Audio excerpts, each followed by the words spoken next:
Hey y'all, welcome back to another episode of the Ashleigh Williams Show. I am so excited to be back. Y'all, if you are a returner, please make sure you're subscribed. As a matter of fact, if you're not, stop and do it right now. If this is your first time, welcome to the family. I would like for you all also to subscribe right now and like and share with somebody who you think will find this information valuable. Y'all, today we got a new guest, and I'm super excited because I feel like as millennials, we go through a lot of changes, a lot of pivots. We may not be ready for them, but this person is an expert in pivoting, okay? So I'm so excited to welcome Evan. Thank you for having me. Thank you for answering the call. Amen. Amen. No, I am excited to have you on. One of the reasons why I get excited about my male guests is because people like, it's a girl show. No, it's a people show. I like that. Right. I like so you're that. keeping me balanced. We have something to say too. Period. Y'all got feelings too. Right. Listen to these men. But we do a segment at the beginning of every show called Lemons to Lemonade, and you share a trial that you've turned into a triumph. Okay. But before you do that, I want you to introduce yourself, call out the resume, let me know your bio. No, I appreciate you having me. My name is Evan Brown. I go by Coach Ev on like social media. Okay, Coach Ev. I have been in the business development space for about 12 years now. Started off as a conference planner for churches. I'm a former church kid. And it kind of segued into me realizing I have the wherewithal and the tools to help people bring their ideas into ideation, from ideation to realization. So took that, used them business degrees that I had, and that has kind of opened up a world to me. I've been doing the business space and speaking and all that kind of stuff for a long time. And I actually love it. Took a little break, back in it now, and I'm glad to be in there. And so my lemon to lemonade. Yes. So last year, I'm sorry, am I sitting up too close? So last year, I started going to these SBA.gov workshops, learning more about federal funding, how to, really tap into larger contract money that's available to us that we don't know anything about. 'Cause they're not telling us that. Started going to these SBA things, met some very influential people who pretty much told me I have the goods to join their team. Right. And they didn't even look like me. Okay. That's it. And so I interviewed with them, and we got to the point where I would need to send in my references and my educational requirements, or whatever. It's pretty much like my degrees. So I sent in my bachelor's, and all the certifications I have, I never sent in the master's. Only to find out that you got to have an MBA or a master's degree to even be the secretary in this department, or administrative assistant. And that trial hit me in the throat, because out of all the things that I've been able to do in life and all the success I've been able to acquire, I've never been told no because I didn't have the access pass with the credentials. And that was the one time somebody that does not look like me has to tell me that I don't have what it takes to be in the room. So I left there that day, went and enrolled into finish my master's degree, which I actually started twice before, but life happened. I was busy with work and stuff, and I just let it go. But that's my trial to triumph for Lemon to Lemonade. I am in school. I am 3 semesters in, 2.5 left, and I will never be told I don't have the credentials again. I love that. Congratulations. Cheers on them. Sorry. It wasn't you. Lemonade's good though. I don't know who made it, but this is good. We're gonna buy Courtney for the wedge. I love you, Courtney. BFF. Y'all didn't see that. So a few things that you mentioned in your story that I think stood out. So when I hear you say you got this opportunity with people that don't look like us, and you were really excited about it, but they denied you because what we could boil down to, which we know is not a sheet of paper. What did that do for you mentally? Like, was it just like, nah, I'm never going to do this again, let me go get my master's? Or did it set you back in terms of confidence level at all? My confidence didn't take a hit. Okay. But I was reacquainted with the reality that this world, no matter what I've accomplished, still is not designed for me systematically. And I had, we can't do anything but accept that and then do what we have to do to curtail or to, get into those doors. So that way now I tell people all the time, if you're stepping into the business space, you want to step into federal contracting and big money, you need to have an MBA. So now I know, but it's my responsibility to pass that information. So my confidence wasn't hit, but I was reacquainted with, man, as black as Atlanta is, Right. This one little corner, this one little segment, this one little meeting reminded me that I still have to do more. And sometimes you need that kind of a push. Yes, absolutely. Right, because Absolutely. would you have gone back had that not happened? No, so I have stopped in my master's program twice because I was working at a church, I was in ministry, I was doing my business stuff. So I had all these things that made me feel so busy that I kept putting that off. Enroll, do a semester, stop, do a semester, stop. Even did a semester of seminary and then stopped. I'm like, we gotta finish some stuff here. So if it would not have happened like that, I wouldn't have been offended enough to go back and finish. Oh, that was good. Can't be living in offense. I can't live, but that offense worked for me.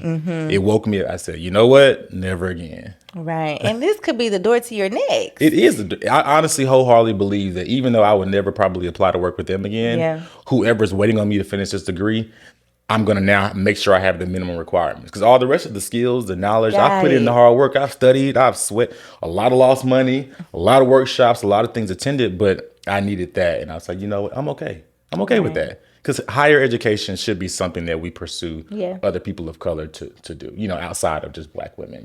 Most of 70% of master's degrees and doctorates are held by black women. Yes. Black men need to get back in school. Get back in school, y'all. And that no might be pushing you for something. Absolutely. So we said that we're going to discuss pivots Yeah. and how to navigate through that.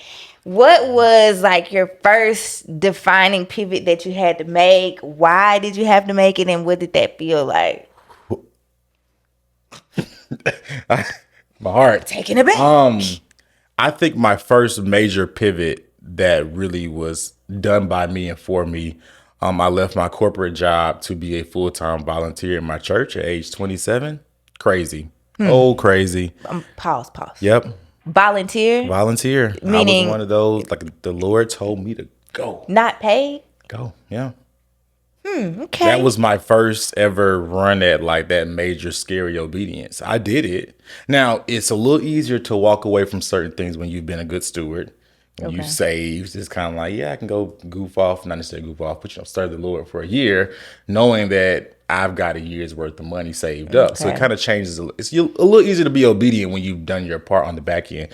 But that was the first time I really went against the grain of family, friends. It's like, when you go to school, you get a job, degree, working at NASA. And I was like, okay, I want to do these other career fields.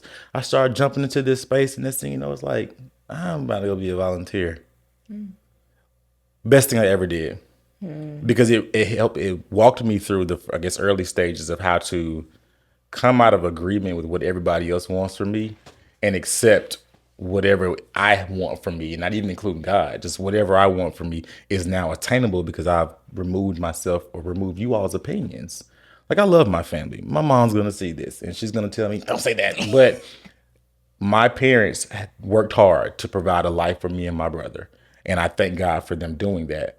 But the route that I take is still going to get that same success. It's just going to look different in different categories because the time periods are different. Like entrepreneurship, you can launch a business tonight and actually have a $10,000 week next week, depending on what your industry is, depending on your marketing and what you kind of put into it. But that's very possible in our generation. That's my parents are in their 60s. That wasn't possible back then. They had to work very hard for what they have. So just a couple of those things right there. But that was my first major pivot that opened up the world to me, but most importantly, it opened up me to me.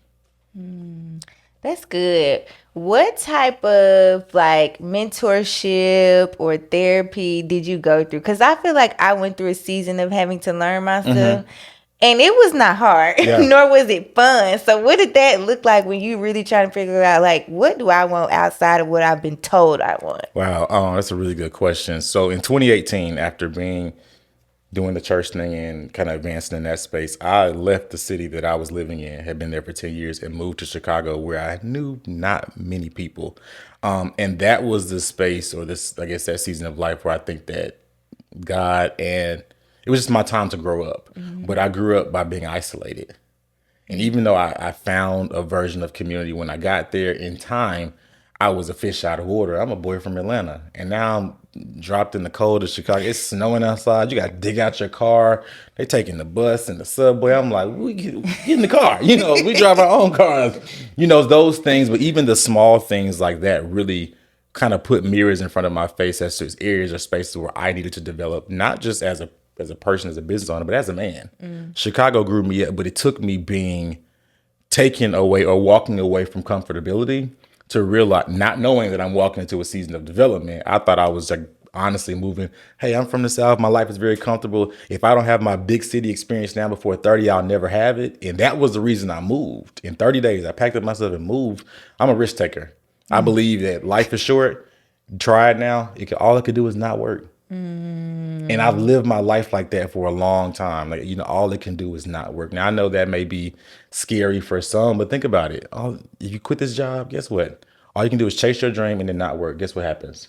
Get another job. If at first you don't succeed. Hey, dust yourself off and try again. Come on, hey. No, but I think that we put too much pressure and we don't allow ourselves to take a journey, whatever that journey may look like. And we get it, though. It's cultural pressures, it's family pressures, it's society. So it's not really just us, but it's our responsibility to take back our lives. And that's what I did by moving to Chicago. The church that I was working for, we were at the pinnacle of our growth. Like, everything around me said, this is working. Don't do it. You know what I did? What? Packed up that U-Haul and got in that car and went on. What did that season teach you? How did you, because you said I went to grow up. What does that mean? It allowed me to recognize, to take the journey to find out who I really am and not outside of what the world is trying to tell me I'm supposed to be. Also gave me the space to breathe. I realized I had been, we're growing up, you were hitting the gas from kindergarten through 5th grade, 12th grade, senior year of college. If you go to college, it's another 4 years of that. I had just been hitting the gas my entire life, not recognizing I didn't even really know truly what I even enjoyed. What brought me actual peace? Like, people are in search of peace now. And don't get me wrong, you can get it through God, but what brings you peace? I like to be outside. In the street. No, well, that too. But I was talking about just in nature. But, if you need somewhere to go in Atlanta, I'm the one you can ask. But just little things, like the little pleasures, like so many people are disconnected from what brings them true joy because they're only looking for joy in money or what career. And it's like, that's not joy. Like, joy to me is honestly having conversations with strangers no matter where I am. It could be a bar. It could be Walmart. I find joy in interacting with people and just showing them love. And that's just, sounds lame, but it's me. But being in Chicago gave me the space to learn me. And it may be lame to others, but it's me. It's my superpower. It makes me everything that I am in this earth, and everything I'm going to do in this world is centered around me knowing who I am, so that way I can show up authentically for whoever God places in my path. Amen.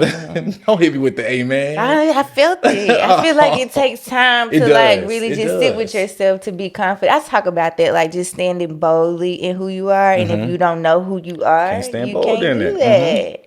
Okay. So next question, also about pivots. Where is a time, or explain a time, he in a job interview, Jesus. Describe a time where... No. Have you ever made a pivot where it was the wrong decision? Oh, all the time. I mean, all the time. All the time. So bouncing back from getting it wrong. Whew, so I really don't believe in failure. Okay. But I do believe that every time that something doesn't work out in your favor or the way you want it to, there's a lesson in that. People call it the silver lining. Silver lining. It's a real psychological trait. Like, I'm in the marketing and branding space, and I've been in there for a long time. And so, the psychology behind sales is always just really messing with people's minds. And when I recognize that failure, or the concept of failure, or the construct of failure is really messing with our minds and it's invisible, I chose to remove it. So I don't even use the term. I'm saying failure right now, but I don't use it in my vocabulary. I've chosen to remove that, but I do say, so what's the lesson in this? Now, in the business space, you have to take risks. I've taken a few risks with some business endeavors and ventures that really just were like, what? Why would you do that? Why did you do that? Did you even think about that? And I'm not going to name the venture only because I'm still a part of it right now. But I took I took a risk and made an investment into an arena of business, or an arena of I guess an avenue that has been very lucrative, but I've had no peace in it. Ooh, talk about Yeah, it. I've had little, zero to no peace in it, and in the last couple months, my it's been challenging just to do my part, and my part is not even a huge part, you know. So yeah, I forgot what the question was from there, but I done told the truth now. Yeah. You got a tissue? No, the question was like bouncing back Oh, from hard or challenging yeah. periods that, or ones that didn't go as planned. Since we were moving failure. That's what it is. So when I made the decision to jump into this endeavor, to this industry, I assumed that it was going to be easy money because it's faster money. But I did not recognize the stress that came along on the back end of it. Now, what I chose to do to navigate the space, because now this is just me. It may not, everything you do money wise ain't always going to be the most peaceful, and it's not always going to be long term. So I set a deadline for how long I was going to be involved in it, and that deadline is coming up soon. Oh, so you're making your exit. And making another exit, because I've learned that life is easier when you recognize that things really are seasonal, and only people of color lock into like lifelong stuff. Oh, yes. Like our counterparts that don't look like us, they'll build a business And sell sell it. Don't even think twice about it. You build your business, and the moment you'd even consider selling it, our people look at it like you must be crumbling. You must be a failure, or you're a sellout. Look at all the girls with the hair care companies. When they grow it big, and they sell it off. People are like, y'all, the products aren't the same, and all that kind of stuff. Like that, it don't matter. That black woman just secured her family's financial future and security for generations.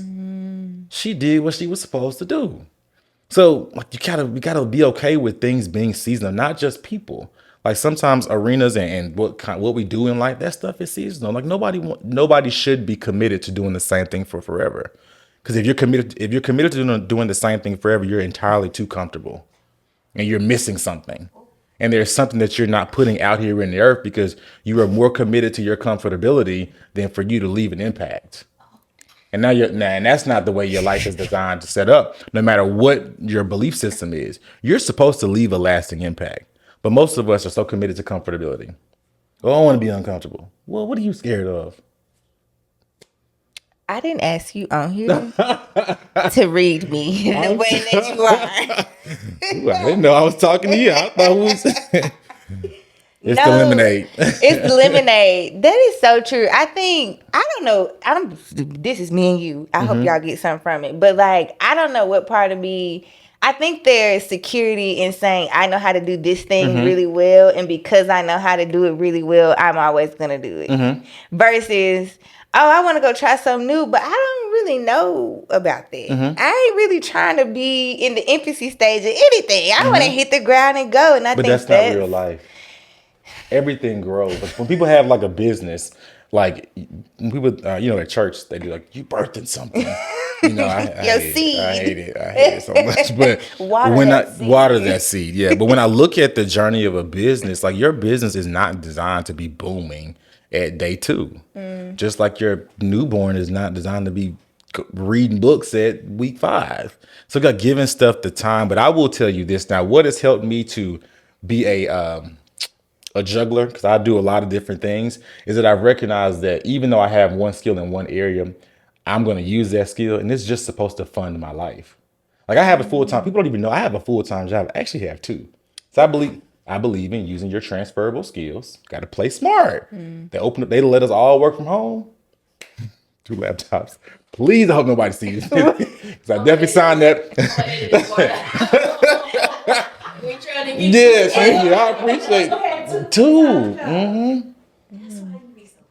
So 2. busy. But I do those. I have these 2 full-time jobs, and they're in my skill set, in my wheelhouse. But I recognize that this is just a temporary thing for me to pick up and do knowledge and information. So for that, whatever's coming next, I can just tap back into. So, but how I do it is I don't give anything 100%. You took. I don't give anything that's not mine 100%. Now, my job gets 70% of me every day. I'm committed to saving at least 30% of me so that when I get home, I can put that 30% towards whatever my thing is. Like right now, I'm in school, so that means I need energy for school. I have my other business endeavors and my nonprofit I'm trying to get off the ground. So I'm saving my energy. I'm compartmentalizing my energy because this is the thing about it. If I die today, they'll miss me at work, but they're going to replace me tomorrow. And the life insurance they had on you. And I hope you have life insurance. I hope you have life insurance. But that's been my saving grace to recognize that if I don't overextend myself in the area that's not mine, I save myself more energy to put into those things for me to develop. I hope that's okay. Yeah. You're telling someone, and not just me, a lot of us who has been told to work twice as hard their whole life to only give 70%. Just give 70%. How do you expect me? I only know to strive for perfection in everything. And that's great, but perfection also has to realize that perfection for me means I've got to save something for me. For you. Like it's almost like self-preservation. I'm a farm now. As a business coach, I believe that half of y'all should not quit your full-time jobs. Hear me, do not quit your full-time jobs. So I think that we applied that 70-30 principle or recognize what our hobbies are and not overextended ourselves in certain spaces, our quality of life would change. Most people who are entrepreneurs can do that in addition to working full-time. It's called systems. Most of us that step into the entrepreneurship lane or entrepreneur life don't have 40 hours worth of work per week. Really? Yeah. I'm busy. I ain't got time. Yeah, but they're not that busy and they have time, but time management. But in short, I just say, keep your job, build your dream outside of that. But when you do 70-30, you realize that my job is literally just a job. Now, I tell people that all the time. Oh, what do you do for? Okay, I do this. So what do you do outside of that? They'll say, I said, okay, so that's who you really are. Yeah. That's just a job. But if you keep that in the mind, this is just a job. It takes away that anxiety to overperform, to climb your corporate ladder. That system is not even built for us to be a part of, but to a certain degree. However, if you realize your other passions are alive outside of there, you be like, 5:00. Laptop closed. I got sell houses. I've got to go manage my bakery, whatever it may be. It's like it takes you away. That's the only way that I think that we're going to be able to eradicate that system is to let that system realize that we don't fully need it. It's a process. It is a process. It really is. It really is a process. No, that's good. Okay, Coach Ed, coaching. So the Coach Ed, the platform, the business that you have today, how did you get into coaching? Yeah. And I want to see the best in it. Yeah, so I got into coaching unintentionally. I started off planning conferences for a pastor because as a church kid, I got tired of going to stuff that is like they just yelling at us again. They raise another offering. This is not helping me. We've been here all week. All week. We've been here all week. And you told your testimony at the 11 o'clock service. This is the same one you tell Yeah, at and I gotta wear dress clothes too. Yeah. Like let's create an environment that helps people because if, in my opinion, the Black church is the only space that is not structured for formal education. Our sanctuaries are seated like theaters. So we're automatically coming in and being entertained, and we're not really putting our people in a place of thorough information. But if we look at the lack of education in Black and brown people, all aligns. Yes. But it's like, so we don't have a lot of intentional classroom style settings. So that's why I enjoy a Bible study over a Sunday morning, because that's typically when the leaders are more communicative. They're explaining things in detail. And you got to also recognize like the average American reads at an 8th grade level. So that means that people of color who maybe did not matriculate past certain points of education, contextually, they're not even understanding this. So therefore, they're not going to be able to put those principles to work in their life and see fruit. So that's why I started doing this. I was like, I'm tired of going to church and it being boring and it's just not organized. And it kind of led me into From there, helping a few people individually with their ideas. Like my first client outside of a pastor was a woman. She was wanted to put together a planner, priorities planner, and her thing was she wanted to help people plan better because people of color don't plan. And that planner sold 3,000 copies. And this was 10 years ago. She was not famous. She still isn't famous. She doesn't have a huge Instagram following. She barely posts. But barbershops, hair salons, people seeing the planner, it moved in a very small town. It's a lot of planners at $34.99. Town. It's a lot. But that right there led me to realize, okay, you know what I know how to do is probably I could probably touch more people outside of just helping these 2 or 3 pastors plan a conference once a year. And that kind of opened, I went from there to just people just started to, hey, they told me you had an idea. I got an idea I want to talk to you about it. And I'm like, okay. So I literally learned how to build businesses while helping people build out their ideas. I'm just an executioner. So you put a task in front of me, I'm going to figure it out. But me learning how to figure it out opened the door for me to be doing that all these years later. And God has been good.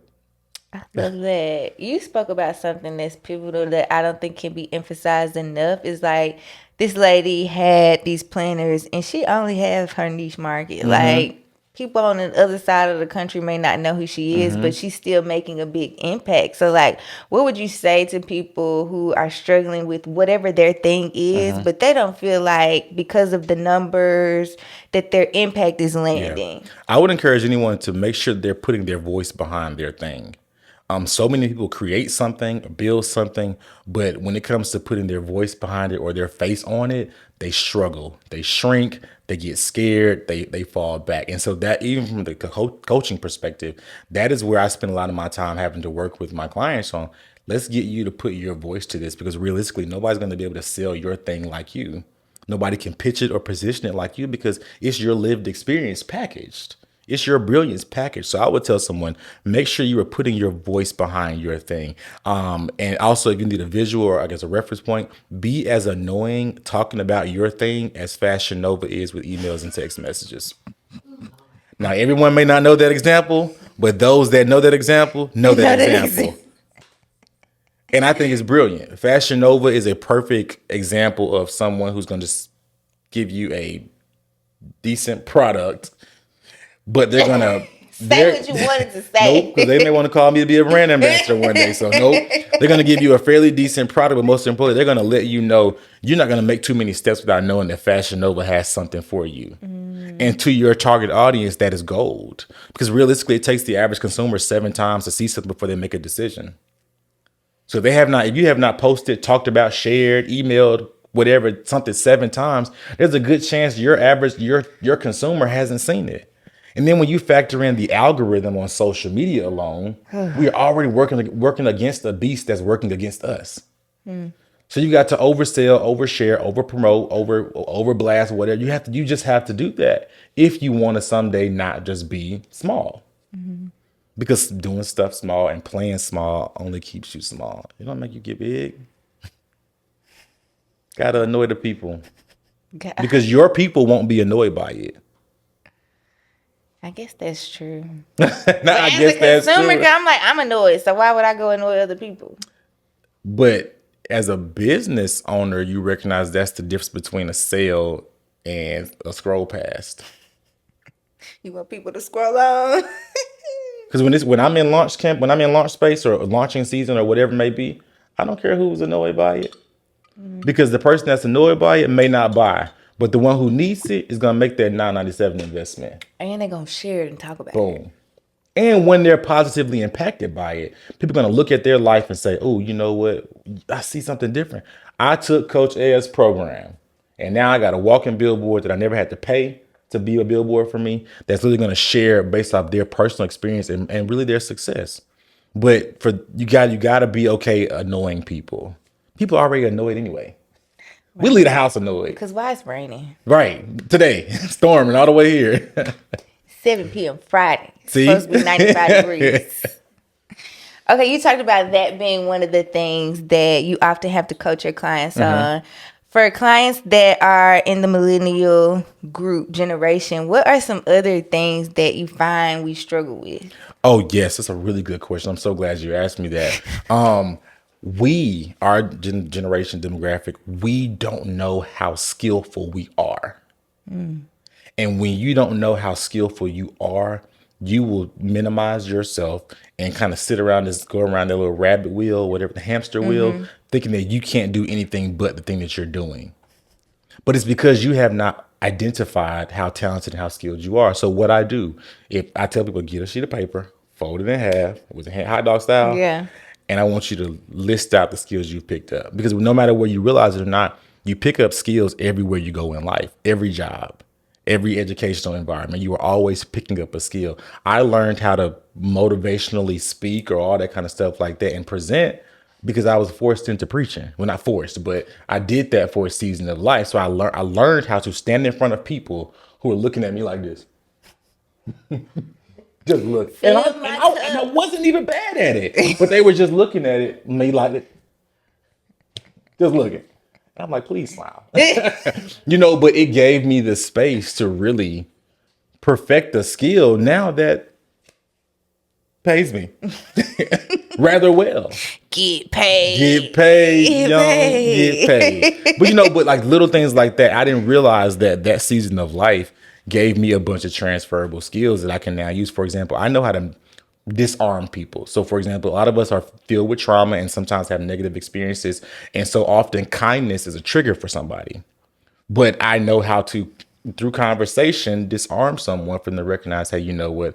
I'm just here being kind. And that my kindness has no motive. Think about what that does for me when it's time for me to make a sale for a product or a service. I know that you're already trying to say, hey, you know what? Do I make this investment on my last and trust God and trust this guy? Or what do? I know how to navigate those spaces because I've had to sit with hurt believers from left to the right. So those little spaces like that. Even like when I worked at a car dealership, I used to have to answer the phone. I did not know that was going to give me the science and the confidence to cold call. I can call somebody right now and just go into my whole thing and I can get a sale confidently. But it's because I had to, when answering the phone, I had to learn how to talk to people about a high ticket offer because cars are high ticket. That set my business up for success. But me being able to sit down to go through my journey of life to figure out, okay, from job to job, what skills did I pick up there? Really packaged everything. So I'm really doing now a culmination of all of my skills from life. That's good. What's the balance between risk taking and being delusional? Well, I first believe that being delusional is a requirement to be successful. Now, some call it Delulu. Delulu is the solution. It is like being delusional is a requirement. Now, this is the thing though. What the world and what culture now call delusional, we just call faith. I've been telling people it's the same thing. Run the episode back, I said that, G. It's the exact same thing when they see it before you see it or say it first, see it later, or whatever. That's delusion. Because it ain't there. It's not there. But it is faith in motion. And so that's why I am subscribed to the Lulu culture. I think anybody that even starts a business is from jump. If you actually do it, you will look crazy because you said to myself, number one, I'm going to package what I have, package my brilliance. Number two, I'm going to put it in front of this mean world. Because this world mean. So mean. People will leave you a nasty comment about your thing and they haven't even bought it, listened to it, played it or anything. You know what I'm saying? But it takes some confidence. It takes some courage. I think a part of some of those facets of Delulu includes courage to stand up and go. But that's also faith includes the same thing. So yeah, that's my take. So we're talking about pivoting. Okay. And half of pivoting is thinking forward and looking ahead. What's next for you? Are there any major pivots coming up? Yeah. Okay. Well, I guess here's an announcement. So I always get the tea. I am stepping out of the for-profit model. So for the last 10, 12 years, I've really worked with business owners, organizations, even a few government agencies. Thank you, Lord. And it's always been solely about me making a dollar for my business. But when I moved back to Atlanta, I ended up taking a job at a school and it opened my eyes to the gap that is inside of the Black and brown school, Title I schools, schools that even in the metropolitan area, how our students are not being served with I consider to be helpful information for them to go be successful. For example, so in short, all the stuff I've done business coaching wise, the workshops and stuff, I am packaging that into my nonprofit now called the Business Builders Collaborative, where I am going to, number one, go into high schools in underserved areas or rural areas, like my folks from the country. So I'm going straight down 75 South, 2 hours to kind of like go into schools in that area to introduce children or high school students to business.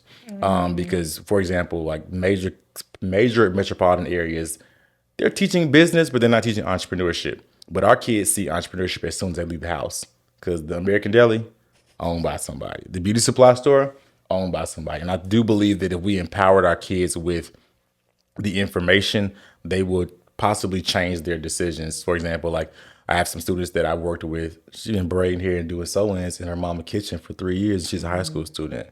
Cash apping. I'm like, well, first and foremost, let's get you set up as a business. Yeah. Because that way, so that way your dream doesn't become a dream because you didn't know the right thing.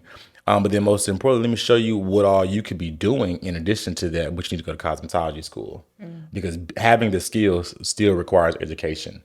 So little things like that. So I'm going to be stepping into that space where I'm just going to be impact driven, impact focused. Now, I do have a strategy for financial gain from this, of course, but that's not the purpose right now. It is to go into places and to provide the information that I was blessed with, or that I worked hard for, and to people who would not even ever have the chance to get it because the system is not designed for that. I love that. What was it? The Business Builders Collaborative. Business Builders Collaborative. Hit me up. I will. Absolutely. I would love to, because even in addition to the high school component, I'm going to create a space for Black and brown business owners to get free information. I love the course world. Everybody's selling courses, and I do value that, and I understand packaging your brilliance, but you don't have to sell everything. And I'm creating an environment where people can be poured into and not being sold to. And then also the third arm of that is that I'm working through the final kinks of having a mental health lane for business owners. Most Black and brown business owners forego their physical health and emotional and mental health in the name of launching their businesses. And business startup will reveal to you what kind of issues you really got. Yeah. And so I have created a pipeline. I'm creating a pipeline where some students who are finishing up their therapy degrees or their master's in therapy/social work, they'll be able to have those centered conversations with business owners who may need may need assistance regarding their mental health, because it's not a priority. And of course, in our community, it's definitely not a priority when it comes to business building, because people are always like, I got to make this money. Yeah. But you do want to make this money, but you don't want to be a mess making this money, because if you're a mess mentally, you won't make the money you think that you're going to make, because a healthy CEO has a good mind. This was so good. I'm glad to hear that. I love when I can learn something. If you want to connect with me, you can go to www.coachev.com. On social media, on all platforms, my Instagram, my YouTube, Facebook, Twitter, all that. It's Coach Ev. That's me. I love to connect with you. Yay! Thank you so much, Coach Ed, for coming. We might need to run it back. Let me know. This wealth of knowledge. Let me know. Thank y'all for tuning in. Don't forget to like, comment, subscribe, and share it with a friend. I cannot wait to meet y'all back. Same place, same time next Wednesday. See y'all later.